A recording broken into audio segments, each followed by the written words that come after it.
Hi, welcome. In this video, I'd like to discuss the importance of not just identifying the process of dog training properly, but also the issue of the integrity of the method itself as it relates to gaps. And again, when I talk about gaps, what I'm referring to is the ability for a dog to hold on to control during the process itself when everything is not coming together properly.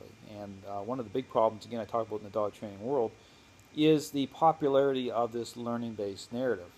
And it involves the idea that training is a type of learning-based exercise, either a full-blown type of learning-based exercise by way of what people refer to as pure positive trainers who operate within the parameters of one or two quadrants, or even, okay, this is the thing, balanced dog training who still, work within this learning narrative, but we'll use, say, four quadrants, okay, as opposed to one or two.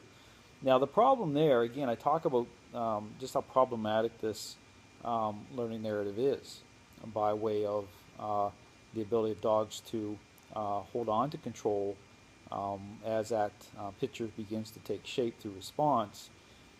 Because here's the thing, understanding the how the spotlight shifts onto the owner as the agent of change, with how change itself frames up relationally, okay, and understanding that again when people are in a deficit, when they really need to change how they think, the learning narrative itself, what it does is it shifts the focus onto the dog as the agent of change.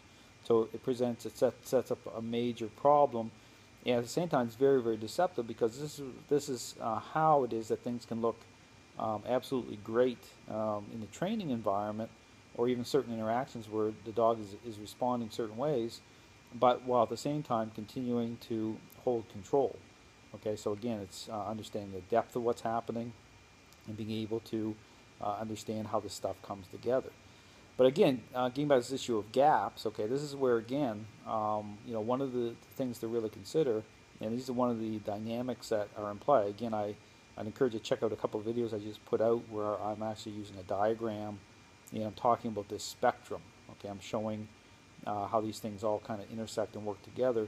But one of the things here to consider is that even though someone could be thinking properly, okay, they could have a natural alignment where they have a really good, leadership qualities about them. However, the problem with the method, again, this is why I talk about why it's critical that the method itself is specific to change, with the integrity of it, how it comes together. Because if it's not, if you're using some other approach, again, within the parameters of this learning narrative, even though you're thinking properly, what can happen is there's gaps, which means the dog can still stay outside, can work angle, so to speak, and stay outside the range of certain interactions and still hold control. Okay, that's a major problem, and that can happen even though someone may be taking more of a balanced approach. It's still really important to understand just how specific the method itself needs to be.